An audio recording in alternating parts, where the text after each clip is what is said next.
වර්තමානයේ ප්‍රේමය ගැන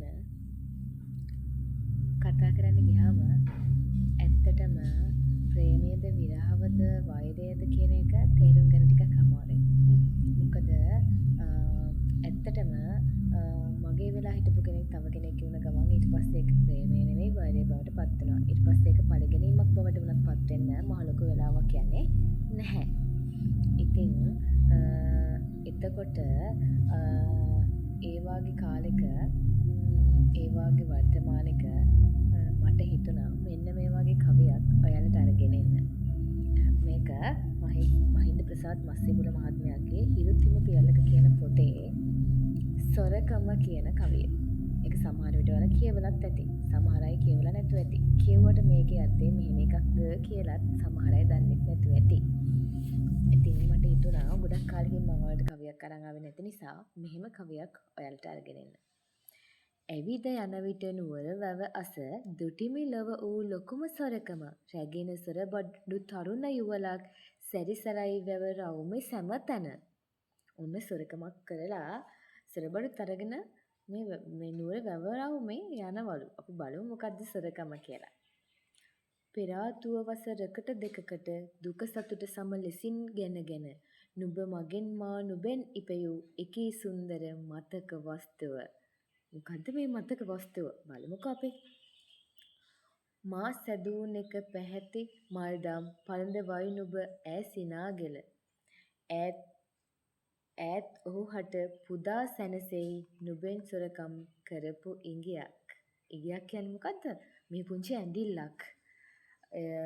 සාමාන්‍යයෙන් ගැහැණු අය ඕනම දෙයක් දිනා ගන්න පුංචි මේ කඳුලක් ඉඟියක් උපයෝගී කරගන්නවනේ. අර ගෑනු මායිමෙන් එකක් කියනවනේ ඒක. අන්න ඒ වගේ පුංචි ඉඟියක් මේ කතාවෙත් මේ තියෙනවලු. අපි බලමුකෝ.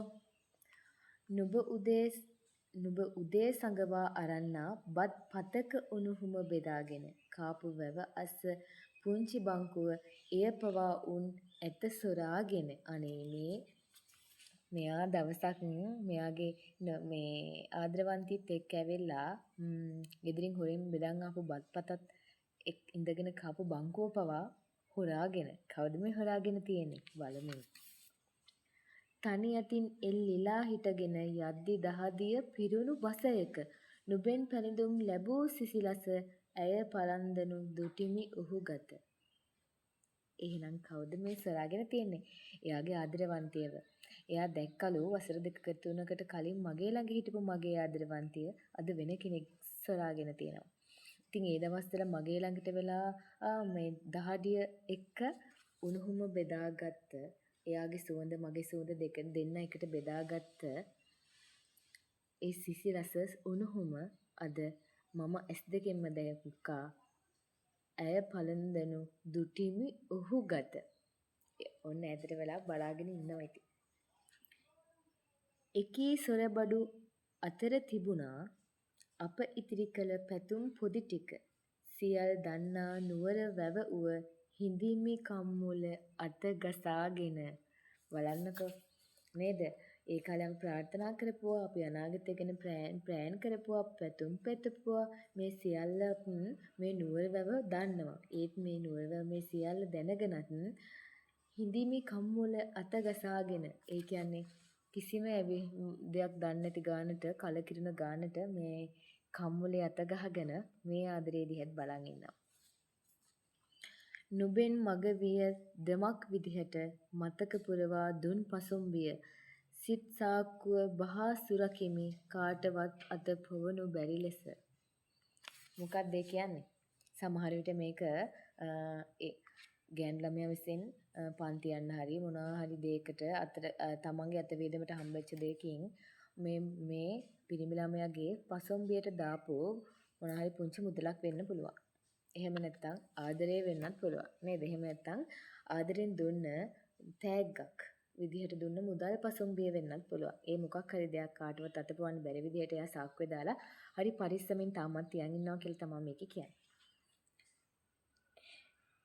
එය මහත්සේ ප්‍රවේසම් කර ගමනාන්තය කරා යමි මම කිමද අණ්ඩේ සොරා ගත්තට සැමට හිමි විය යුතුය ප්‍රේමය. කවුරු කොයි දේ හොයාගත්තත් අපේ පැතුම් පොදි, එතකොට ඔයයි මමයි එකට කාපු බත් එක, අපි ඉඳගෙන හිටපු බංකුව, මේ හැමදේම කවුරු හොරාගත්තත් මම ඔයාගේ දුන්න මතක, එතකොට ඔයා මට තෑගි දුන්නේවා, අර මුදල් පසුම්බිය, එයා මුදල් පසුම්බිය කියලා අදහස් කරන්නේ ඒ දුන්න හැමදේම බලාපොරොත්තු ඔය හැමදේම වෙන්නේ නැති. ඒ හැමදේම දරාගෙන එය මහත්සේ ප්‍රවේසම් කර ගමනාන්තේ කරා මම යනවා. කිමද අන්දේ සොරා ගත්තට සැමට හිමි විය යුතුය ප්‍රේමය. මොකද මම අවුරුදු 2-3කට කලින් ඔයාගේ ආදරේ වින්දා වගේම දැන් ඒ ආදරේ ඇති ඒ පුද්ගලයාට. ඉතින් මට වගේම එයාටත් ඒ ආදරේ හිමි විය යුතුයි. මට එයාට වගේම මේ හැමෝටම ආදරේ හිමි විය යුතු නිසා මම මේ හැමදේම දරාගෙන පරිස්සම් කරගෙන මං යනවා. ඇත්තටම වෛරකින් කෙලවර වෙන්න ආදරයක්. ඉතින් අද වර්තමානයේ මං ආදරය කරපු කෙල්ල තව කොල්ලෙක් එක්ක යාළුවන ගමන් ඒ කොල්ලාට වෛර කරන, ඒ කොල්ලටයි කෙල්ලටයි මේ සාප කරන, ඊට පස්සේ එයත් එක්ක යාළුවලා ඉදින් තිබුණ සමහර ෆොටෝස් වීඩියෝස් මේ පරිගැනීමක් ලෙස ඒවා පාවිච්චි කරන සමාජයක මං හිතනවා මේ වගේ කවියක් කියවන්න පුළුවන් නම්, මේ විදිහට කවිසිතුවිල්ලක් පහළ වෙනවා නම්, ඒ වගේම කවියක්ම නෙමෙයි මේ විදිහට මිනිස්සෙක්ට හිතන්න පුළුවන් නම් මේ වගේ මොනවාද අන්තර්ජාලයෙන් අපරාධ සිදුවන ඒවා. එතකොට පලිගැනීම්, මිනීමැරීම්, ඔය වගේ ගොඩක් දේවල් මේ සමාජයේ හුඟක් වෙලාවට අඩු වෙන්න පුළුවන්. එයාගේ දුක හැමදේම මේ කවියකට ලියලා මේ විදිහට මං හිතනවා නුවර වැවටම නුවර වැවටම පා කරලා යවන්න ඇති. ඒ නිසා එයා එක කවියක ලියලා මේ විදිහට දුක් සුසුම් හෙලන්නට ඇති. මොකද කවියක් ලියන හැම වෙලාවෙම වස්තු පීඩයක් ඕනේ. මොකක් හරි සිතුවිල්ලක් ඕනේ. මේක ලිව කවියෙන් අපේ ජීවිතේට ගන්න පුළුවන් දේ ඒක. ඉතින් මේක මීට වඩා ලස්සනට රසස්වාදය කරන්න, මීට වඩා ලස්සනට මේක ਵਿਚාරය කරන්න පුළුවන් ඇති. ඉතින් මට මේක දැනෙන විදිහට මම ඔයාලට මේ කවිය ගෙනාවා. ඉතින් මේ වගේ කවියකින් උනත් අපේ ජීවිතේට මේ වර්තමාන සමාජයට ගන්න ගොඩක් දේවල් තියෙනවා. ඉතින් අපි හැමෝම මෙහෙම හිතන්න පුරුදු වෙමු. එතකොට අපිට කාටවත් වෛර කරන්න හිතෙන්නේ නැහැ. මගේ ළඟ ඉන්නකම් මං ආදරේ ඇතිතරම් දීලා මාව දාලා ගියාට පස්සේ එයා තව කෙනෙක්ට ආදරය කරනවා නම් ඇත්තට මේ ආදරේ ඕන කෙනෙක්ට ලබන්න අයිතිය තියෙනවනේ. මේ ලෝකේ හැමෝටම ආදරේ ලබන්න අයිතිය තියෙනවා. ඉතින් ඒ ආදරේ මේ ලෝකෙටම විඳින්න අයිති. සැමට හිමි විය යුතුය ප්‍රේමය. එහෙම කියලා අපිට සතුටින් අපේ ජීවිතේ ඉදිරිය ගෙනියන්න පුළුවන්. මේ අන්තිම කවිය බලන්නකෝ. එය මහත්සේ ප්‍රවේසම් කර ගමනාන්තේ කරා යමි මම. මගේ ගමනාන්තේ කරා මම යනවා. කිමද අන්දේ සොරා ගත්තට සැමට හිමි විය යුතුය ප්‍රේමය. ඒ කියන්නේ මගේ ජීවිතේ මට හොරාගත්ත කියලා දැනුණට මම මගේ ගමනාන්තය කරා යා යුතුයි. ඒ මතක මම පරිස්සම් කරගෙන, ඒ ආදරේ මම පරිස්සම් කරගෙන මගේ ජීවිතේ ඉදිරියට මම යා යුතුයි. එතකොට එයාගේ ජීවිතේ ඉදිරියේදී එයාට ඊට වඩා ආදරයක් හම්බ වෙන්නත් පුළුවන්. මේ ආදරෙත් එක්ක ජීවත් වෙන්නත් පුළුවන්. ඒක තමන්ගේ ජීවිතයේ තීරණයක්. ඉතින් සැමට හිමි විය යුතුය ප්‍රේමය. එහෙම හිතලා මගේ ආදරේ මාත් එක්ක හිටපු කෙනෙක් තව කෙනෙක්ට ආදරය කරනවා නම් ඇත්තටම එයාට ඒ ආදරේ හිමි කියන්නේ මේක මේ ආදරය කරන අයට නෙමෙයි විවාහ ජීවිතය ඇතුළත් මේක හිතන්න පුළුවන්. මං කියන්නේ අනියම් සම්බන්ධතාව පවත්වන්න කියලා. එහෙම නෙමෙයි මම මේ කියන්නේ.